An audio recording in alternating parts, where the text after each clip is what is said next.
In this video, I'm going to show you how to replace the lift glass support on this GMC Yukon. Let's get into it. With the glass hatch open, you want to make sure you support this, have an assistant hold it while you take this out. Then you're going to use a pick. Just get under this little clip right here.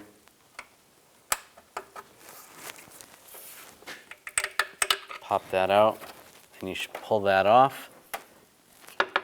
And you want to do the same with the upper one. Just pop the clip off, and it comes right out. Take the new support, latch it up top, push it in down below, and then you can do the same on the other side.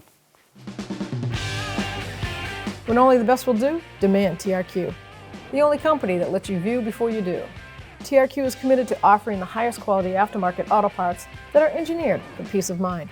Thanks for using and viewing with TRQ.